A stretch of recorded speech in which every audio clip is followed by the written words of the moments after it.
राज्यातील सर्व गडकिल्ल्यांवरील अतिक्रमण हटवणार, जिल्हाधिकाऱ्यांच्या अध्यक्षतेखाली समिती गठीत, मुख्यमंत्र्यांनी दिले आदेश.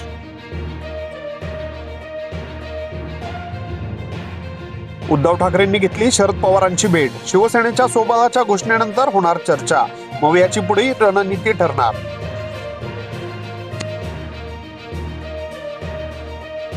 दुसरा रामतीर्थ गोदा राष्ट्र जीवन पुरस्काराची घोषणा, जलतज्ञ पद्मश्री महेश शर्मा यांच्या होणार सन्मान.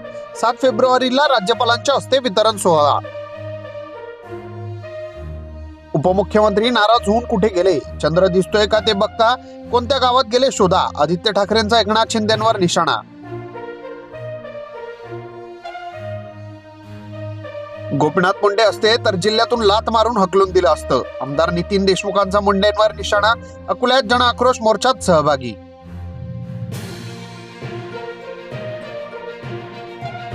राजकीय फायद्यासाठी अक्षय शिंदेची हत्या केली का, न्यायालयीन समितीचा अहवाल धक्कादायक, संजय राऊत यांची प्रतिक्रिया.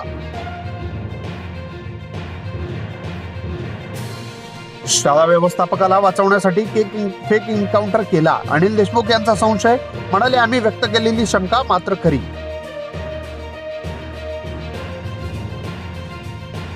एकनाथ शिंदेंना भेटायला जाणार यात तथ्य नाही, मुख्यमंत्री परतल्यावर पालकमंत्री पदाबाबत निर्णय घेऊ, चंद्रशेखर बावनकुळेंचे स्पष्टीकरण. अक्षय साधू संत नव्हता, पण एन्काउंटर मात्र चुकीचंच. सुषमा अंधारेंचा सरकारवर घणाघात, पोलिसांवर मनुष्यवधाचा गुन्हा दाखल करण्याची केली मागणी. माझा मुलगा निर्दोष, आम्ही आजही कल्याणमध्ये भीक मागून जगतोय, न्यायालयीन समितीच्या अहवालानंतर अक्षय शिंदेच्या आईची प्रतिक्रिया. फेक एन्काउंटर करून संस्था चालकाला वाचवण्याचा प्रयत्न, विजय वडेट्टीवारांचा आरोप, म्हणाले पोलिसांनी इतकी शिंदे आणि फडणवीसांची ही जबाबदारी. कसला उदय, या तथ्यहीन बातम्या, विजय वडेट्टीवारांच्या दाव्यावर अजित पवारांचे उत्तर, म्हणाले विनाकारण अशा बातम्या पसरवू नये. उदय सामंत यांच्याकडे 20 नव्हे तर 60 आमदारांचा गट.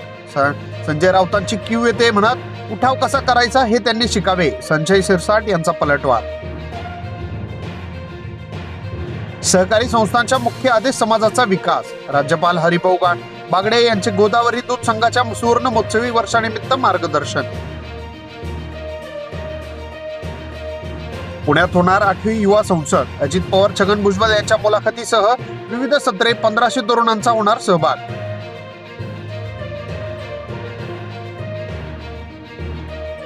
शिवसेना ठाकरे गटातील तिकीट विक्रीचा गंभीर आरोप, एकनाथ पवार यांच्या सर्व पदांचा राजीनामा, भाजपमध्ये प्रवेश करण्याची शक्यता.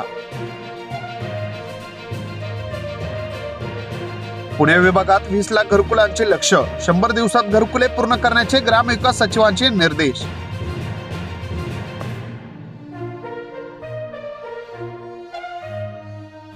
पुण्यात रंगणार बालकुमार साहित्य संमेलनाचा अनोखा उत्सव, 700 विद्यार्थ्यांसह ग्रंथदिंडी, कथाकथन आणि सांस्कृतिक कार्यक्रमांची रेलचेल.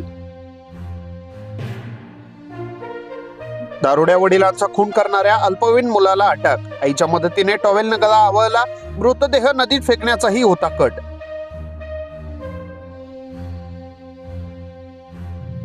दिल्लीत साहित्य संमेलनासाठी विशेष रेल्वे सेवा, 19 फेब्रुवारीला पुण्यातून सुटणार 17 डब्यांची स्लीपर रेल्वे बस, ट्रेन तर प्रवासासाठी 1500 रुपयांची नोंदणी.